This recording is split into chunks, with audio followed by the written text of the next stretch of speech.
कि आप लोग वीडियोस को देख रहे होंगे और अपनी स्टडी भी कर रहे होंगे। वीडियो को देखने का थोड़ा अपना स्पीड बढ़ाओ।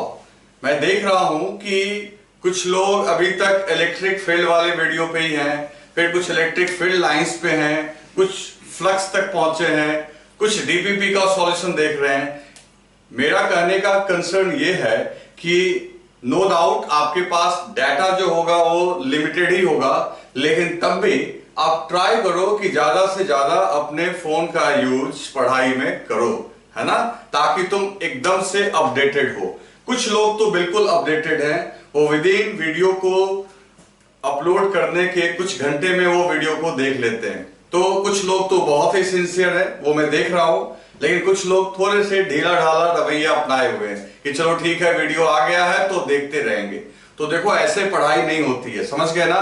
वीडियो को बनाना इतना आसान काम नहीं है, समझ गए ना। ये नहीं कि ये सारी जिम्मेवारी मेरी है कि मैं वीडियो अपलोड करूं, सारी मेहनत मैं करूं और तुम आराम से अपना लाइब्रेरी में वीडियोस को इकट्ठा करते रहो और जब मन होगा देख लेंगे। तो ये सोच के नहीं बैठना चाहिए, सिर्फ तुम्हारा नुकसान है, मेरा नुकसान नहीं है, तुम्हारा नुकसान है।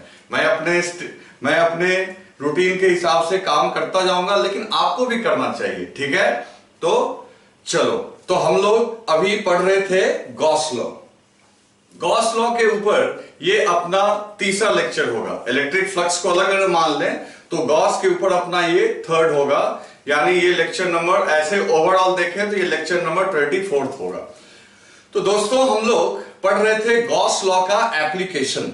तो लास्ट क्लास में, यानी कि प्रीवियस जो लेक्चर अपना आया था, उसमें हमने गॉस के एप्लीकेशन का पहला पार्ट देखा था, जहां मैंने आपको यह बताया था कि गॉस लॉ का यूज करके हम लोग इलेक्ट्रिक फील्ड कैलकुलेट कर सकते हैं with minimum application of mathematical equations.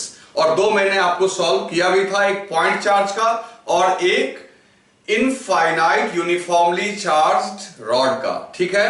आप उन दोनों को ढंग से फिर से देख लो एक बार। हाँ, उसके बाद मैंने आपको बताए थे और भी कई स्ट्रक्चर्स हैं जिसके ऊपर मैं आपको वीडियोस को इसके बाद अपलोड करूंगा, ठीक है ना। चलो, आने वाली वीडियोस में आप देखेंगे स्फीयर का, बाकी चीजों का। आप जब लास्ट क्लास को याद कीजिए तो उसमें एक चीज आपको मैंने बताया था कि गॉस लॉ का जो एप्लीकेशन है उसके दो पार्ट हैं। एक में मैंने बताया था कि इलेक्ट्रिक फील्ड को कैलकुलेट करने में ये मदद करता है, जो कि आपने लास्ट लेक्चर में देखा था। दूसरा मैंने बताया था कि ये क्लोज्ड सरफेस के फ्लक्स को भी निकालने में मदद करता है ना। और अगर हम लोग थोड़ा सिमेट्री का यूज करेंगे, जो कि आज मैं सिखाऊंगा, आज मैं वही सिखाऊंगा कि क्लोज सरफेस से फ्लक्स निकालने में गॉस कैसे कैसे हमारी मदद करेगा। इवन कहीं कहीं पे ओपन सरफेस में भी थोड़ा हम लोग दिमाग लगाएंगे, चालाकी करेंगे, तो उसके लिए भी फ्लक्स निकाल सकते हैं। वो ट्रिक्स भी आज आप सीखेंगे, ओके, ठीक। तो आज की पढ़ाई हम लोग शुरू करते हैं दोस्तों। तो आज आपको मैं अलग अलग एग्जांपल्स सॉल्व करके दिखाऊंगा कि आप कैसे कैसे सिचुएशन में गॉस लॉ को हैंडल कर सकते हैं। गॉस लॉ का यूज हम लोग फ्लक्स निकालने में कैसे कर सकते हैं। तो देखो, पहला एग्जांपल,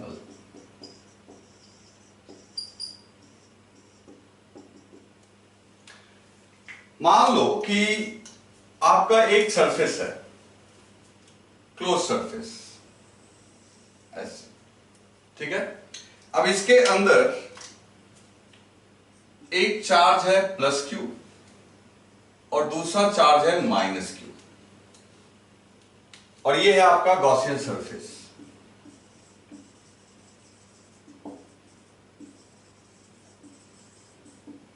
गॉसियन सरफेस मतलब जिसके लिए गॉस लॉ आपको लगाना है।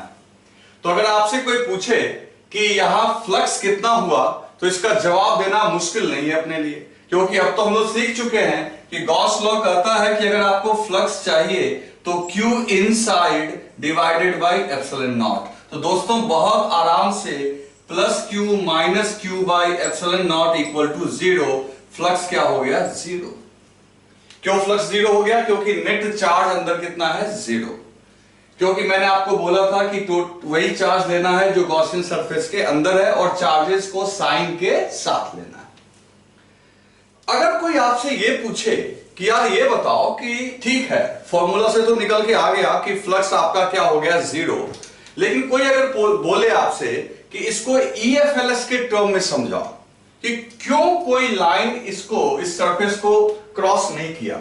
क्योंकि फ्लक्स का क्या मतलब होता है? फ्लक्स का मतलब होता है कि इलेक्ट्रिक फील्ड लाइन सरफेस को क्रॉस करे। तो आप देखो, जैसा कि इन दोनों चार्जेस का मैग्नीट्यूड सेम है, तो तुम जानते हो कि प्लस क्यू से अगर EFLS ड्रॉ करोगे, तो याद करो मैंने ये तुमको EFLS वाले में ड्रॉ करके दिखाया था कि इस तरीके से लाइनें निकलेंगी, ऐसे जाएंगी, ऐसे जाएंगी, ऐसे जाएंगी, मतलब प्लस चार्ज से लाइनें निकल रही हैं और नेगेटिव पे टर्मिनेट। तो अभी जो मैंने बोर्ड पे ये 5 लाइंस बनाए, ये तो गॉसियन सरफेस को कभी कट किया ही नहीं है, अंदर में ही जाके टर्मिनेट हो गया। अगर कोई लाइन ऐसा हो जो कि ऐसे मुड़ के जाएगा, तो तुम खुद देखो कि ये लाइन यहां से सरफेस को एक बार एग्जिट लिया और फिर एंट्री किया। अगर लास्ट के क्लासेस की बातें आपको याद होंगी तो मैंने आपको बताया था कि लाइन जब किसी क्लोज सरफेस से एग्जिट लेती हैं तो वो पॉजिटिव फ्लक्स कंट्रीब्यूट करती हैं, और जब इंटर करती हैं तो वो नेगेटिव फ्लक्स कंट्रीब्यूट करती हैं। तो इसका मतलब क्या हुआ कि इस लाइन का कोई कंट्रीब्यूशन नहीं आएगा, क्योंकि ये सरफेस को 2 बार कट कर रही हैं। ठीक है, इसी तरीके से यहां भी तुम कर सकते हो।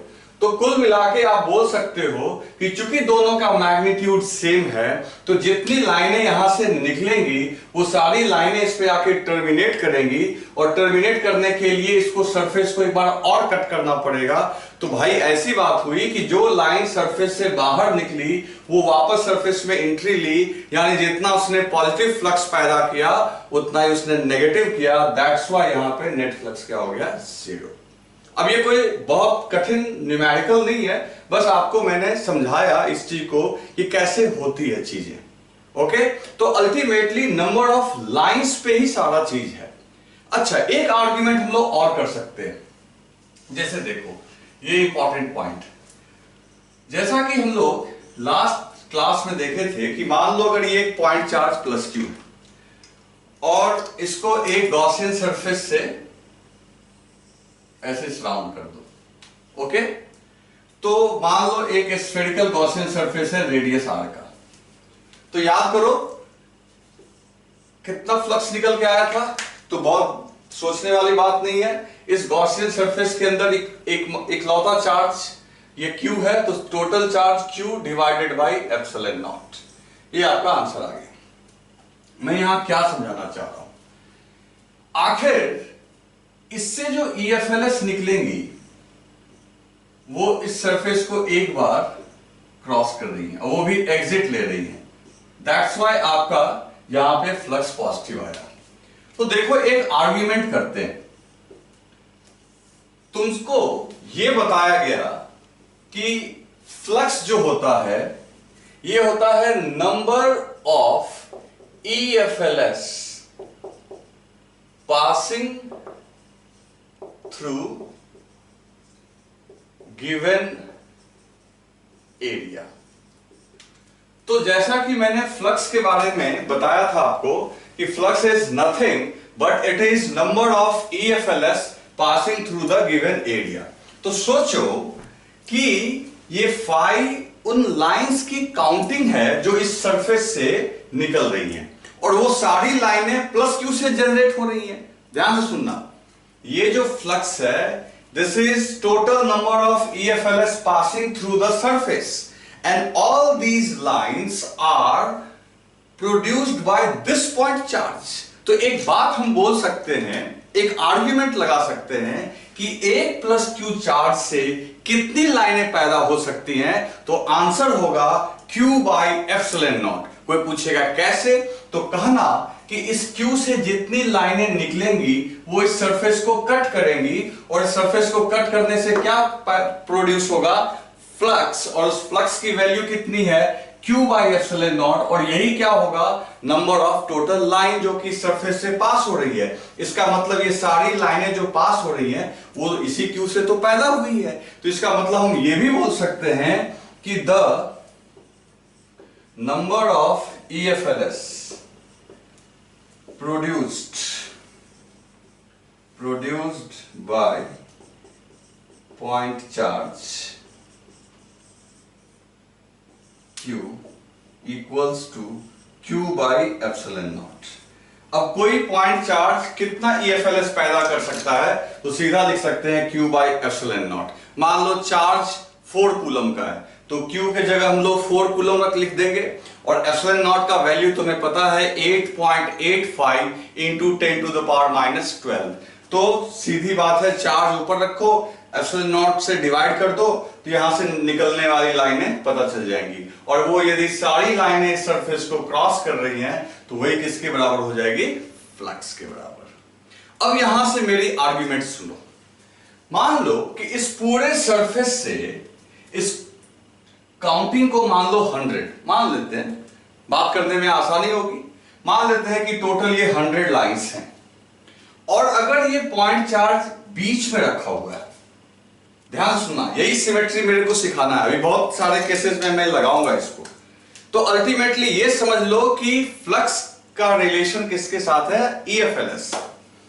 तो अगर मान लो कि इससे 100 लाइनें निकल रही हैं, तो वो 100 लाइंस जो हैं वो इस सरफेस को क्रॉस कर रही हैं। अब वो सारी लाइनें सिमेट्रिकली क्रॉस कर रही हैं, तो इसका मतलब ये हुआ कि अगर सिर्फ आधा स्फीयर मतलब लोअर वाले हिस्से से पूछा जाए कितनी निकलेंगी, तो आंसर बहुत आसान है, सोच के देखो। अरे सोचना क्या है, ये 50 हो जाएगा, 50 हो जाएगा।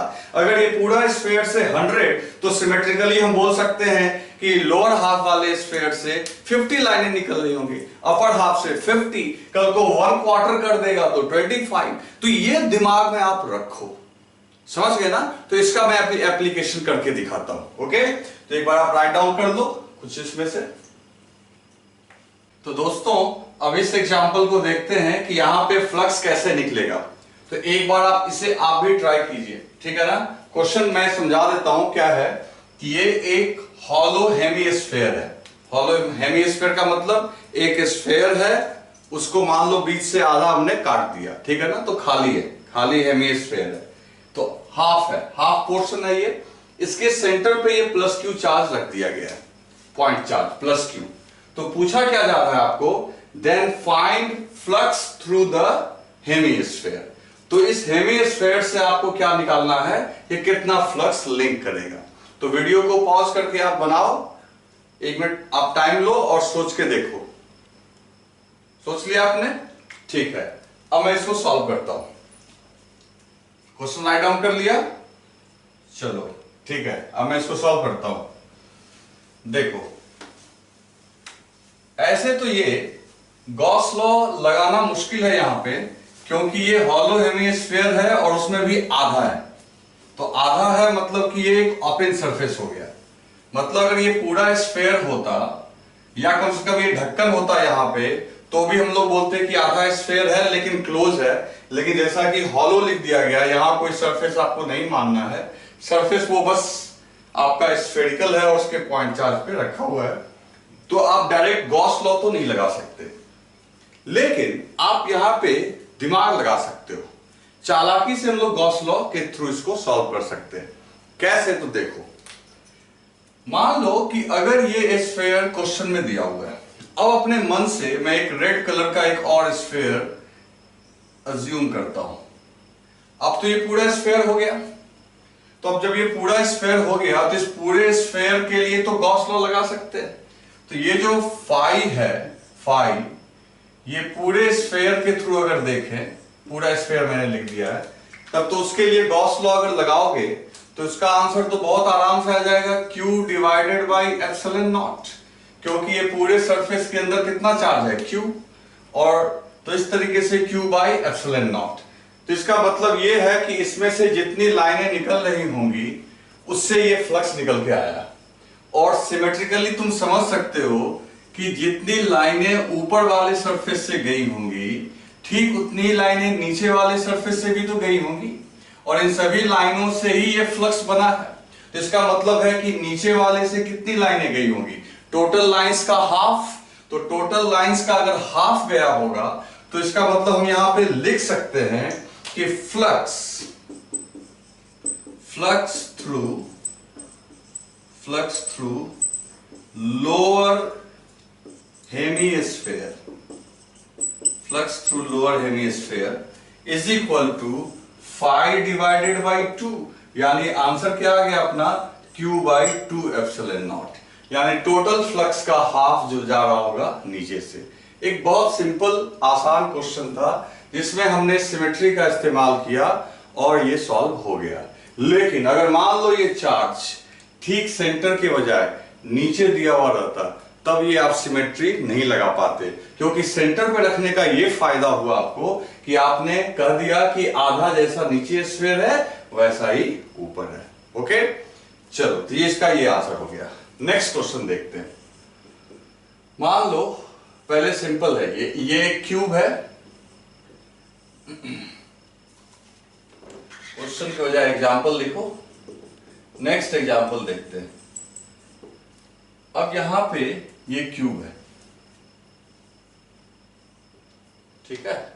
अब ये क्यूब है और क्यूब के सेंटर पे, क्यूब मतलब मान लो अपना जिस रूम में तुम बैठे हो वो रूम को क्यूब मान लो, उसके ठीक सेंटर पे एक चार्ज है प्लस क्यू। अब यहां पे क्या पूछ रहा है तुमसे, फाइंड फ्लक्स ए में, फ्लक्स थ्रू द क्यूब। एक तो इस क्यूब से फ्लक्स बताओ, एक और चीज पूछ रहा है यहां पे कि also calculate flux through each face of cube.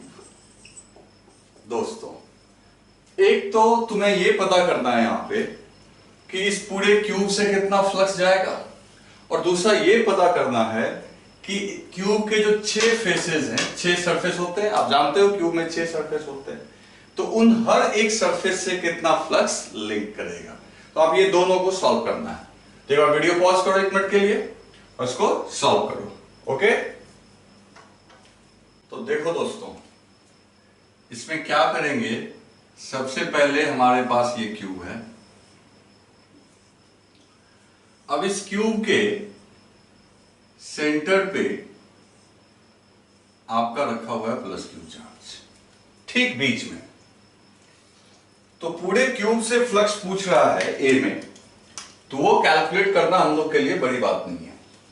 अब ये पूरा क्यूब तो एक गॉसियन सरफेस है, क्योंकि ये क्लोज्ड है, तो क्लोज्ड है तो ये गॉसियन सरफेस है, तो इसके लिए कुछ नहीं करना अपने को। तो हम लोग क्या करेंगे, तो phi for cube is equal to Q inside by epsilon naught, Gauss law. और टोटल चार्ज जो इसके अंदर है वो कितना है भाई, तो वो है हमारा Q divided by epsilon not. ये हो गया आंसर।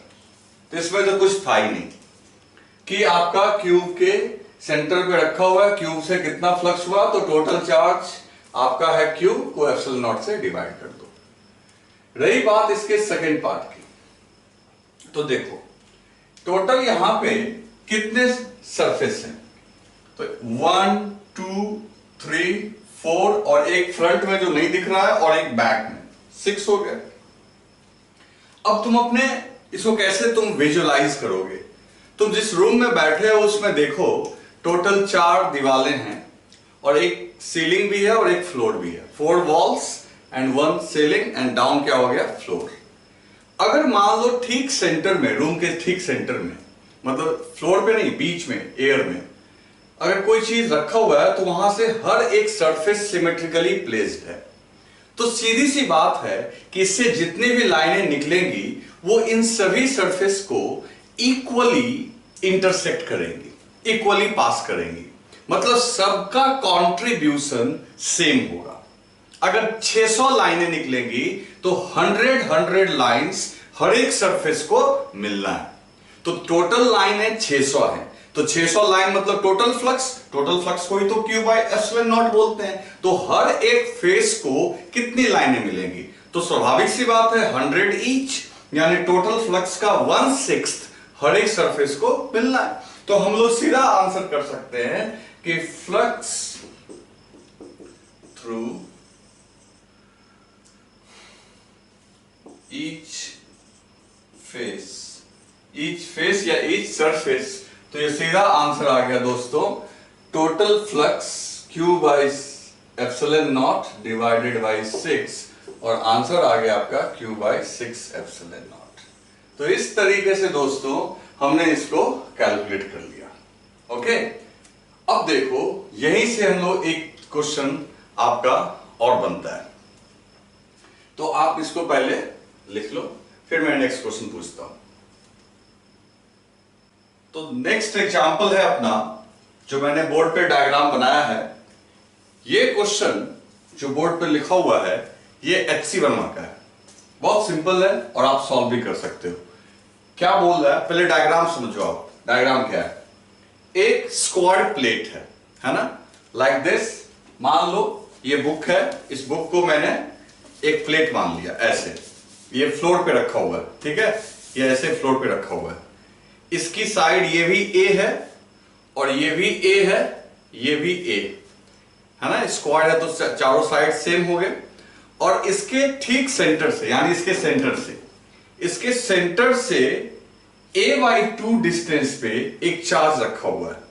तो आपसे पूछ रहा है कि इस चार्ज की वजह से इस सरफेस के थ्रू कितना फ्लक्स जाएगा। ध्यान से सुनना, ये स्क्वायर प्लेट है जिसकी साइड A है और इससे A/2 डिस्टेंस पे एक चार्ज रखा हुआ है, और आपसे ये पूछ रहा है कि इस प्लेट से कितनी लाइनें यानी कितना फ्लक्स लिंक करेगा मतलब पास करेगा। तो इसको मैं कैसे सॉल्व करूंगा, सो देखो पहले क्वेश्चन लिख लेते हैं। Find flux through the square plate. अब सोचो, अब कहोगे स्क्वायर प्लेट है तो कैसे होगा। देखो ऐसे तो ये ओपन सरफेस हो गया, प्लेट मैंने आपको बता रखा है, ये कोई वॉल्यूम बना के नहीं रखा है, तो ये ओपन सरफेस ही है। तो फिर आप सोचोगे कि पॉइंट चार्ज की वजह से हर एक पॉइंट पे E.dA करना होगा, कर सकते हैं, लेकिन बहुत टफ मैथमेटिकल कैलकुलेशंस हो जाएगा। इसको गॉस लॉ से बना सकते हैं और चौंकने का जरूरत नहीं है, मैं तो बोल रहा हूं ना, थोड़ा दिमाग लगाएंगे तो गॉस लॉ को ओपन सरफेस वाले में भी अप्लाई कर सकते हैं। करना क्या है, बस सिमेट्रिकली उस ओपन को क्लोज बना देना है। तो क्या दिमाग लगेगा, तो बच्चों तो समझो ये तो वही क्यूब वाला मामला हो गया। तो ये क्यूब वाला मामला ही हो गया। कैसे क्यूब वाला मामला हो गया, तो जैसे कि ये मान लो कि ये एक प्लेट है और यहां पे तुम्हारा चार्ज रखा हुआ है। तो अब जरा दिमाग लगाओ कि अगर ऐसे ऐसे 6 प्लेट, मान लो यहां भी आइडेंटिकल प्लेट लगा दिया जाए, पीछे भी, इसके आगे भी, इसके साइड में और इसके ऊपर भी, तो एक क्यूब बन जाएगा कि नहीं बन जाएगा। और उन सभी प्लेट्स का भी लेंथ और विड्थ A होना चाहिए, और सेंटर में जब इससे A/2 पे है तो तुम सोच के देखो ये सभी से कितनी डिस्टेंस पे होगा, A/2 पे ही होगा। तो इसका मतलब है कि इसको हम लोग चाहे तो ऐसे आइडेंटिकल 6 प्लेट से सराउंड कर देंगे तो ये क्यूब बन जाएगा। अब जैसे ही वो क्यूब बन गया, तो जैसे क्यूब बन गया, ये जैसे मान लो ये क्यूब बन गया, मैं ट्राई कर रहा हूं इस पे ही बना देने का। मान लो ये क्यूब बन गया, ठीक है ना।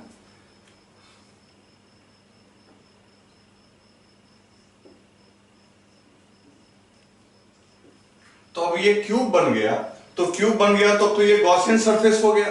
तो टोटल फ्लक्स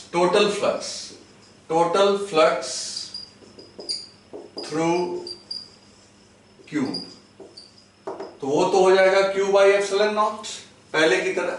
लेकिन जहां तक रही बात दोस्तों कि सिर्फ एक सरफेस का, तो एक सरफेस मतलब यही तो तुम्हारा प्लेट था जिसके लिए मेरे को आंसर करना था। लेकिन ऐसे अब ये जो Q बाई एप्सिलॉन नॉट आया है, ये तो पूरे सारे 6 प्लेट्स के लिए आया, लेकिन एक्चुअल को ये तो मैंने अपने मन से बनाया ना, एक्चुअल क्वेश्चन में तो एक ही प्लेट ये था। तो दोस्तों सीधी सी बात हो गई कि अगर इससे जितनी भी लाइनें निकल रही होंगी वो सभी में बट रही होंगी, और उन सभी लाइनें का जो फ्लक्स है वो Q बाई एप्सिलॉन नॉट है, तो इसके हिस्से में जो लाइनें आएंगी तो सीधी सी बात है, फ्लक्स थ्रू स्क्वायर्ड प्लेट जो यहां पे आएगा वो Q बाई 6 एप्सिलॉन नॉट आ जाएगा। तो मेरा क्या कहना है कि आप कभी भी ट्राई करो, जब भी आपसे कोई फ्लक्स पूछे और थोड़ा तुम्हें डिफरेंट सिचुएशन लगे, तो ट्राई करो कि उसको एक सिमेट्रिकल गॉसियन सरफेस बना देने का। सिमेट्री इसलिए बोल रहा हूं कि क्योंकि अगर मान लो तुम अजीब सा कोई क्यूब बना दोगे तो फिर ये 6 से जो डिवाइड कर पा रहे हैं हम लोग नहीं कर पाएंगे। तो आप जो है ना, जब भी ऐसे ओपन को क्लोज में कन्वर्ट करोगे तो सिमेट्री का ध्यान जरूर रखना, उसको लेके केयरफुल रहना, तो जाके आप सही से हर एक फेस के लिए फ्लक्स निकाल सकते हो। ओके दोस्तों, तो इसका आंसर ये है, ठीक है, इसको आप लिख लीजिए, फिर वो नेक्स्ट एग्जांपल पे जाते हैं। तो दोस्तों अब यहां पे मैंने 3 और एग्जांपल आपके लिए ड्रॉ कर दिया है बोर्ड पे। इसमें क्या लिखा है, find flux through cube in each case. अब लेकिन थोड़ा मामला हो गया ट्विस्ट। देखो यहां पे जो चार्ज है वो आपका क्यूब के सेंटर पे नहीं है, क्यूब के कॉर्नर पे। देख लो क्यूब के कॉर्नर पे, इसमें क्या है, वन ऑफ द कॉर्नर पे। सेकेंड केस में जो चार्ज आपका है वो क्यूब के एक फेस के ऊपर में है ना। क्यूब का ये जो फेस है, आप देखो ये फेस है, फेस के सेंटर पे, एक जैसे रूम है तुम्हारा, रूम के वॉल के सेंटर पे, ठीक है ना, पूरे रूम के सेंटर पे नहीं है, रूम के वॉल के सेंटर पे। और इसमें तो एक साइड के सेंटर पे, जैसे ये सारे साइड्स हो गए, ये साइड के सेंटर पे, जैसे रूम में जो कॉर्नर होता है ना आपका, कॉर्नर वो साइड हो गया, उसके सेंटर पे। कोई सिर्फ कॉर्नर नहीं, कोई भी एक साइड ले लो जहां 2 वॉल एक दूसरे से ज्वाइंट होती हैं, वो साइड हो गया, उस साइड के सेंटर पे। तो आप दिमाग लगाओ और फिर इसको सॉल्व करके देखो। तो 3 क्वेश्चंस हैं, 2 मिनट्स ईच दो, 6 मिनट में सबको सॉल्व करो वीडियो पॉज करके। अब फिर आगे देखना, फिर पहले एक बार दिमाग लगाओ तब सॉल्यूशन देखना इसका। ओके, तो दोस्तों यहां पे हम इसका सॉल्यूशन देखते हैं। तो देखो सबसे पहले ए में क्या दिया हुआ था, ए में दिया हुआ था कि चार्ज क्यूब के कॉर्नर पे। तो क्यूब के कॉर्नर पे है, तब तो ये सरफेस के अंदर नहीं हुआ, ये कॉर्नर पे है, मतलब अब ये हम ये नहीं बोल सकते कि इस क्यूब को सिर्फ इस चार्ज को इस क्यूब ने सराउंड किया हुआ है। ऐसा तब होता जब ये इसके सेंटर पे होता है। कॉर्नर पे है मतलब तो सरफेस से बाहर है, कॉर्नर पे है, तो हम लोग डायरेक्ट अब गॉस लॉ नहीं लगा सकते। तो क्या करना होगा, कुछ दिमाग लगाते हैं। इस चार्ज को सराउंड करना पड़ेगा एक क्लोज सरफेस में। तो अभी बताया था कि कभी भी ओपन को क्लोज में कहोगे, ओपन कैसे हुआ, तो ओपन हुआ ना भाई, इसके सेंटर पे रहता तब तो हम बोलते क्लोज है, इसके कॉर्नर पे है, तो कॉर्नर पे है तो बाहर भी चला गया इसका लाइन, यहां से लाइनें बाहर चली गई जो इसको इस क्यूब को टच भी नहीं किया। इस क्यूब के हिस्से में कुछ लाइनें आई होंगी लेकिन बहुत तो बाहर चली गई। तो अब क्या करना है, अब जरा तुम सोचो कि ये कॉर्नर को सराउंड करने के लिए ये ऐसे ऐसे कितने क्यूब बनाने होंगे। आप खुद सोचो कि अगर इस क्यूब के जैसा आइडेंटिकल क्यूब्स और ड्रॉ किए जाएं जिससे कि ये पूरी तरीके से क्यूब से घिर जाए, तब तो काम हमारा बन सकता है। जैसे अपने रूम के एक कॉर्नर के बारे में सोचो कि तुम्हारे रूम का कॉर्नर कितने रूम का हिस्सा हो सकता है। सोचो, तो एक रूम जिसमें तुम हो, एक जो बगल वाला होगा तुम्हारे साइड में जो होगा उसका भी कॉर्नर यही होगा, तुम्हारे ही फ्लोर पे ठीक इसके पीछे वाले रूम का भी कॉर्नर वही होगा, तुम्हारे ही फ्लोर पे बगल वाले रूम के पीछे वाले का भी कॉर्नर वही होगा। जस्ट इमेजिन करके देखो, एक तुम्हारा रूम हो गया, एक इसके पीछे वाला, एक इसके बगल वाला, एक बगल वाले का पीछे वाला। ओके, तो 4 रूम एक फ्लोर पे हो गए जिसका ये अपर कॉर्नर है। ठीक इसी तरीके से 4 रूम्स इसके अपर वाले फ्लोर पे भी हो सकते हैं जिसका वो लोअर कॉर्नर का काम करेगा। देखो समहाउ मैंने यहां डायग्राम ड्रॉ करने का ट्राई किया है, क्योंकि 2 डायमेंशन में बोर्ड तो दिखेगा नहीं, तो तुम्हें सामने वाले 4 रूम्स मैंने बना दिए, पीछे वाले नहीं दिख पाएंगे बोर्ड पे। तो देखो जैसे ये क्यूब है, तो ये साइड वाला रूम हो गया दोनों इस फ्लोर पे, इसके ऊपर वाले फ्लोर का ये हो गया, और ठीक जैसे 1 2 3 4 और टोटल ऐसे ही 4 रूम इसके पीछे बनाए जा सकते हैं। तो इस तरीके से टोटल कितने रूम हो जाएंगे, 4 जो सामने मैंने बना रखे हैं और 4 जो इसके पीछे होंगे, तो टोटल 8 क्यूब्स हो गए।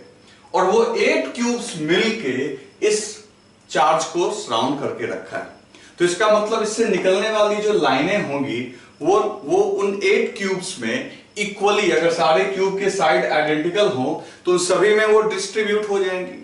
तो एक क्यूब के हिस्से कितने आएगा, तो तुम तो जानते हो एक चार्ज से टोटल लाइनें कितने निकलती है, क्यू बाई एप्सिलॉन नॉट। तो एक क्यूब के 1/8 हिस्सा आएगा, 1/8वां।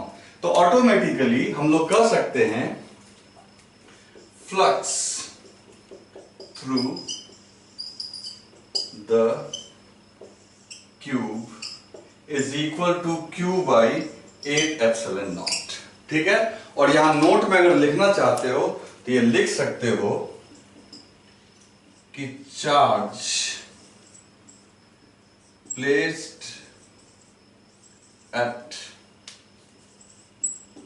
Corner of A cube will be shared by 8 identical cubes। Okay, तो ये दिमाग में रखना। तो इस तरीके से दोस्तों क्यूब के कॉर्नर पे रखा हुआ चार्ज उस क्यूब के लिए बस कितना फ्लक्स प्रोड्यूस करेगा, Q बाई 8 एप्सिलॉन नॉट। तो ठीक इस तरीके से अब B और C के बारे में सोचो, जो कि ज्यादा इजी है सोचना। सोच के देखो। तो नेक्स्ट एग्जांपल अपना है जिसमें कि आपको लिखा हुआ है कि चार्ज आपके क्यूब के एक फेस के सेंटर पे। ओके, तो देखो यहां पे, तो फिर वही बात, जैसे कॉर्नर टोटल 8 क्यूब से सराउंडेड है। तो जरा आप सोचो कि आपके रूम की एक दीवार ले लो और उस दीवार का सेंटर, सीधी सी बात है, आपके रूम का एक दीवार, पूरी दीवार कितने रूम्स के बीच में कॉमन होगी? तो जवाब है सिर्फ 2। एक रूम आपका जिसमें आप हो और एक बगल वाले। तो दोनों रूम के बीच में वो जो दीवार है वो कॉमन दीवार है और उसका सेंटर भी दोनों के बीच में कॉमन हो गया। तो अगर वॉल के सेंटर पे अगर कोई चार्ज है तो बगल में एक क्यूब बना दोगे तब तो ये चार्ज सराउंडेड हो जाएगा। सीधी सी बात है, मतलब मैं कुछ ऐसा बना के आपको दिखाता हूं डायग्राम। मान लो ऐसे हमने ड्रॉ कर दिया एक क्यूब और ये इसका सेंटर है। दूसरा कैसे ड्रॉ कर दोगे, लाइक दैट,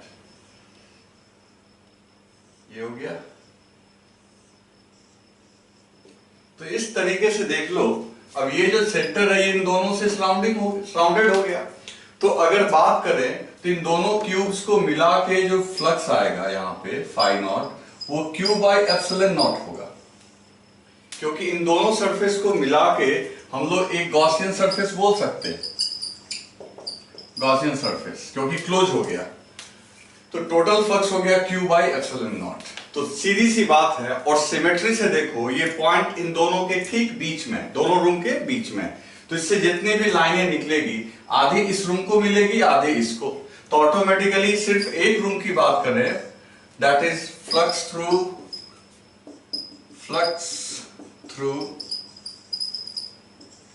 1 क्यूब। तो सीधा आंसर क्या आ जाएगा आपका, Q बाई 2 एप्सिलॉन नॉट। तो देखो कितना सिंपल आर्ग्यूमेंट है कि centre of face is shared by 2 cubes, so flux will be equally divided between the 2 cube, so flux for each cube will be Q by 2 epsilon not. Okay, लिख लो इसको। तो दोस्तों next example है जिसमें आपका charge cube के एक side के ऊपर दिया गया, यहां पे दिया गया, कहीं भी ले लो, किसी भी साइड के ऊपर ले लो, आपकी मर्जी है। तो फिर सवाल है कि एक साइड कितने क्यूब्स से सराउंड किया जा सकता है। तो देखो, अपने रूम के किसी कॉर्नर को ले लो। अब ये कॉर्नर जो होगा, अपने रूम के कॉर्नर को ले लो, ये कॉर्नर जो होगा ये कितने से सराउंडेड होगा। तो एक रूम तो ये हो गया, एक इसके बगल वाला हो जाएगा, एक इसके पीछे वाला हो जाएगा, और एक बगल वाले के पीछे वाला हो जाएगा, यानी 4 रूम्स। आप सोच के देखो, दिमाग में आपको ना ओरिएंटेशन बनाना होगा। इन सारे डायग्राम्स को बोर्ड पे बना देना संभव नहीं है, क्योंकि 3 डायमेंशनल स्ट्रक्चर है। आप खुद सोच के देखो कि अगर आपकी दीवार की एक कॉर्नर है, तो ये कॉर्नर कितने रूम्स के बीच में कॉमन होंगी। एक ये रूम हो गया, एक इसके बगल वाला हो जाएगा, एक इसके पीछे वाला हो जाएगा, और एक इसके पीछे वाले का बगल वाला हो जाएगा। तो एक फ्लोर पे जो 4 रूम्स होंगी, उनके बीच में ये कॉर्नर क्या होगा, कॉमन। तो ऑटोमेटिकली ये फ्लक्स जो है ये आपका 4 क्यूब्स में इक्वली डिस्ट्रीब्यूट होगा सिमेट्री से। तो हर क्यूब के हिस्से कितना आएगा, तो 1/4। तो हम लोग यहां लिख सकते हैं कि the side of cube is shared by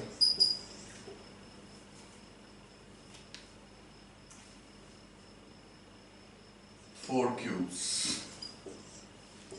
including that one, 4 cubes. So flux through each cube is equal to Q by 4 epsilon naught. तो टोटल फ्लक्स हो जाएगा Q by epsilon naught, और हर एक के हिस्से में कितना आएगा, 1/4, 1/4, 1/4। ओके, तो इस तरीके से हम लोग सिमेट्री का यूज करते जाएंगे और हम लोग क्वेश्चंस को सॉल्व करेंगे। और एग्जांपल देखते हैं। तो दोस्तों, नेक्स्ट क्वेश्चन है कि a charge plus Q is placed at the centre of cylinder. If the flux through each flat surface is phi naught, then find flux through the cylindrical surface of cube. Cube नहीं, यहां cylinder लिख देते हैं।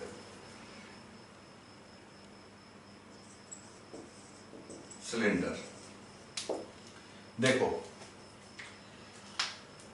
अब ये question exam में आया हुआ है। क्या बोल रहा है यहां पे कि ये एक सिलेंडर है, क्लोज सरफेस है, इसके सेंटर पे रखा हुआ चार्ज, और ये जो 2 ढक्कन पास में बगल में होते हैं, इसको फ्लैट सरफेस बोलते हैं। तो ईच फ्लैट सरफेस से जो फ्लक्स है phi naught है। तो जो ये तीसरा सिलेंड्रिकल सरफेस है, पूछ रहा है कि उससे कितना फ्लक्स होगा। तो आप वीडियो पॉज कीजिए और एक बार खुद से ट्राई करके देखिए, बन जाएगा, सॉल्व करके देखिए। चलो, तो इसको सॉल्व करते हैं। पहले देखो, ये चार्ज यहां रखा हुआ है, तो इससे EFLS हर एक डायरेक्शन में निकलेगा। देख लो,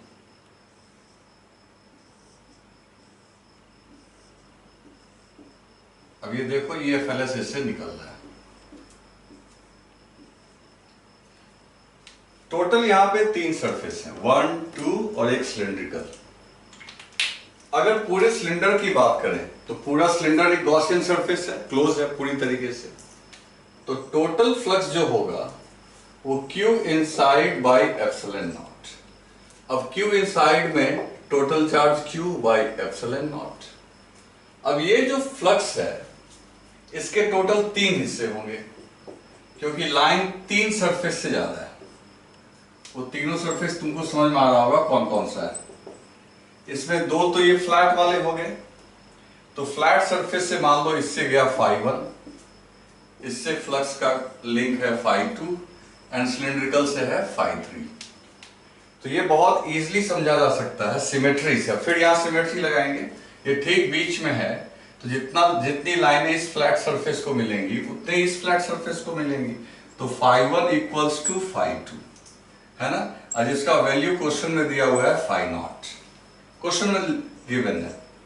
तो ऑटोमेटिकली आप यहां आ जाओ, तो phi naught plus phi 3 equal to Q by epsilon naught.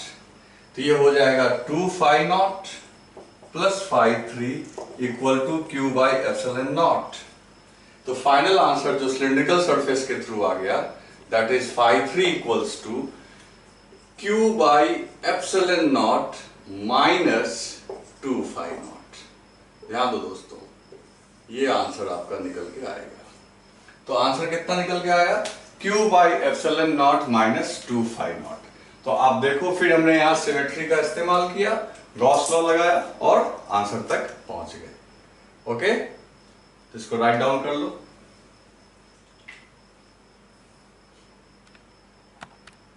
तो दोस्तों नेक्स्ट ये क्वेश्चन आपको मैंने बोर्ड पे लिख के दिया है।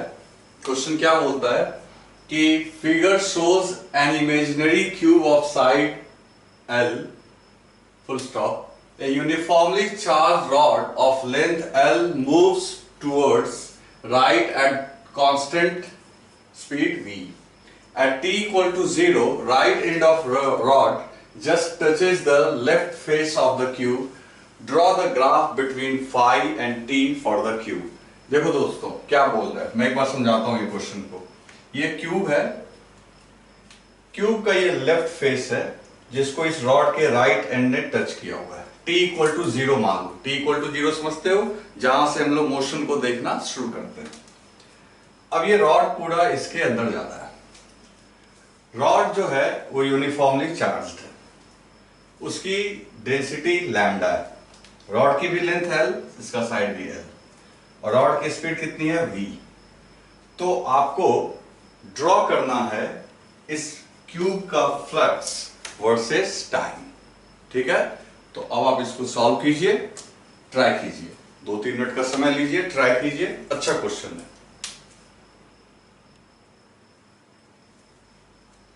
तो देखो आपने ट्राई कर लिया होगा, तो मैं यहां बोर्ड पे कुछ डायग्राम बना दिया है आपके लिए, मैंने बनाया है, तो आप इसको देखो और इससे आपको एक्सप्लेनेशन मिल जाएगा।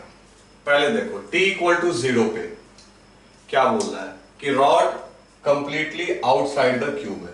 तो क्यूब के अंदर तो कोई रॉड का हिस्सा है ही नहीं। तो अगर यहां कोई पूछे कि कितना फ्लक्स है, तो क्या आंसर होगा? 0 है कि नहीं दोस्तों, क्योंकि चार्ज 0 है। लेकिन ये रॉड लगातार मूव कर रहा है, तो लगातार मूव कर रहा है तो टाइम t पे इसका कुछ हिस्सा अंदर आ गया। तो रॉड का अगर x लेंथ अंदर आया तो x की वैल्यू कितनी होगी? तो x लेंथ कितने टाइम में आया? t टाइम में, और रॉड की वेलोसिटी कितनी है? v। तो ऑटोमेटिकली x इक्वल टू क्या हो जाएगा? Velocity into time. सिंपल है दोस्तों, x क्या हो गया? v into T. तो अगर length x v into T है तो चार्ज कितना आ गया अंदर? क्योंकि लेंथ अपने साथ क्या लेके आएगा? चार्ज। अगर रॉड अंदर आएगा तो उसके ऊपर चार्ज भी अंदर आएगा। तो कितना चार्ज अंदर आएगा? तो तुम्हें पता है कि चार्ज इक्वल्स टू होता है लैम्डा, यानी linear charge density multiplied by length यानी x, और x की वैल्यू कितनी होगी? vt। तो मेरा कहने का मतलब हो गया यहां lambda into vt। This is charge. और जब चार्ज आ गया दोस्तों तो फ्लक्स भी आ जाएगा, क्योंकि फ्लक्स क्या होता है? Total charge divided by epsilon not, क्योंकि ये क्यूब तो एक क्लोज सरफेस है, तो इसके अंदर जो चार्ज है वो क्या प्रोड्यूस करेगा? फ्लक्स। और गॉस लॉ अगर यूज करेंगे तो सीधी सी बात आ जाएगी Q बाई एप्सिलॉन नॉट। तो दोस्तों ये आ जाएगा कितना? Lambda into we T by epsilon naught. तो इस तरीके से देखो ये फ्लक्स टाइम के फंक्शन में तुम्हें मिल गया। अब यहां पे देखो ये पूरा रॉड अंदर कब आएगा? जब पूरी लेंथ इसकी L अंदर आ जाएगी। तो पूरी L लेंथ को आने में कितना टाइम लगेगा? तो ये टाइम कितना लगेगा? L by V. इस केस में पूरा का पूरा रॉड किधर आ गया? अंदर। तो टोटल चार्ज अंदर आ गया, तो यहाँ पे फ्लक्स कितना होगा? तो फ्लक्स हो जाएगा अगेन लैम्डा इंटू L। ये हो गया charge and divided by epsilon naught. तो दोस्तों ये जो फ्लक्स आया lambda L into lambda into L upon epsilon not, ये मैक्सिमम फ्लक्स आया। मैं क्यों बोल रहा हूं ये मैक्सिमम फ्लक्स होगा, क्योंकि इस समय रॉड की मैक्सिमम लंबाई यानी पूरी लंबाई क्यूब के अंदर है, तो चार्ज भी हो गया मैक्सिमम। उसके बाद क्या होगा कि अब रॉड चूंकि लगातार मूव कर रहा है तो फिर ये बाहर आ रहा है। तो जैसे अंदर आते समय देखो टाइम बढ़ने के साथ साथ फ्लक्स बढ़ रहा था, जब बाहर निकल रहा होगा तो टाइम बढ़ने के साथ साथ फ्लक्स क्या होगा, घटेगा। क्यों घटेगा, क्योंकि आपका ये रॉड बाहर निकल रहा होगा तो चार्ज घट रहा होगा, तो चार्ज घट रहा होगा तो फ्लक्स भी घट रहा होगा, टाइम बढ़ने के साथ फ्लक्स घट रहा होगा। एक बार फिर से सुनो, पहले रॉड अंदर आया, तो अंदर आया तो देखो टाइम बढ़ने के साथ साथ ये जो फंक्शन आया, इनिशियली फ्लक्स 0, टाइम t पे ये फ्लक्स आया, और ये जो फ्लक्स का इक्वेशन ये बता रहा है कि टाइम बढ़ने के साथ साथ फ्लक्स बढ़ेगा। वजह, जैसे जैसे ये रॉड अंदर आएगा चार्ज बढ़ेगा। ओके, ये बढ़ते बढ़ते मैक्सिमम क्या हो सकता है, तो मैक्सिमम तब होगा जब ये पूरा का पूरा रॉड क्यूब के अंदर आ जाए, और उस केस में फ्लक्स कितना होगा दोस्तों, lambda into L divided by epsilon not, this is the maximum flux. और उसके बाद फ्लक्स फिर क्या होने लगेगा, डिक्रीज होने लगेगा, क्योंकि रॉड क्या होगा, बाहर निकलेगा। तो ये पूरा प्रोसेस है। अब इसको ग्राफ पे कैसे प्लॉट करें, तो देखो ग्राफ पे कैसे प्लॉट करेंगे, बहुत सिंपल।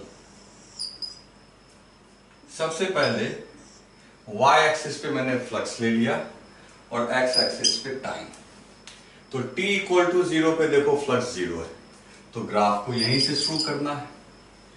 उसके बाद टाइम बढ़ने के साथ साथ फ्लक्स बढ़ेगा, तो इक्वेशन कौन सा लें, तो देखो इक्वेशन देखो यहां phi equals to lambda v by epsilon naught into t, तो lambda constant, speed constant, epsilon naught constant, तो ये रिजेंबल कर रहा है y इक्वल टू mx का इक्वेशन। ध्यान से देखो y रोल प्ले कर रहा है फाई का, लैम्डा स्पीड और एप्सिलॉन नॉट रोल प्ले कर रहा है m का, यानी मैथमेटिक्स का जो m होता है, और टाइम का रोल प्ले कर रहा है x।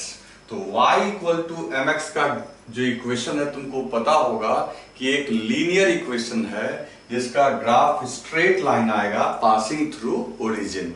तो मतलब सीधी सी बात है, हम इस प्रकार से स्ट्रेट लाइन ड्रॉ कर देंगे, मतलब टाइम बढ़ने के साथ साथ फ्लक्स भी बढ़ रहा है, क्योंकि ये इक्वेशन किसको फॉलो कर रहा है, y इक्वल टू mx को। और फिर देखो जब टाइम की वैल्यू कितनी हो गई, L बाई वी, तो तुम देख रहे हो फ्लक्स हो गया मैक्सिमम। वो फ्लक्स का वैल्यू भी तुम चाहो तो लिख सकते हो lambda L by epsilon naught, और ये कब हुआ, ये हुआ t equal to L by V पे। और उसके बाद क्या हुआ, तो ठीक जिस तरीके से लिनियरली इंक्रीज किया वैसे ही लिनियरली डिक्रीज करेगा, और फाइनली ये रॉड इस क्यूब के कंप्लीटली आउट हो जाएगा।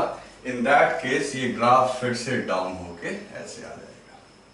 तो देखो फ्लक्स बढ़ा और फ्लक्स फिर घटा, है ना दोस्त। तो इस तरीके से ये क्वेश्चन सॉल्व हो गया। तो आप देखो हर चीज को मैंने कई बार समझाया है, आप ध्यान से इसको देख लेना। ओके, तो आज के लिए इतना ही, वीडियो थोड़ा लंबा हो गया तो आप इसको यहाँ तक रिवाइज कीजिएगा, फिर हम लोग नेक्स्ट क्लास में मिलते हैं और फिर अच्छे अच्छे कॉन्सेप्ट को सीखेंगे। तब तक आप इसको रिवाइज करते रहिएगा। ओके दोस्तों, तो आप इसको राइट डाउन कर लो।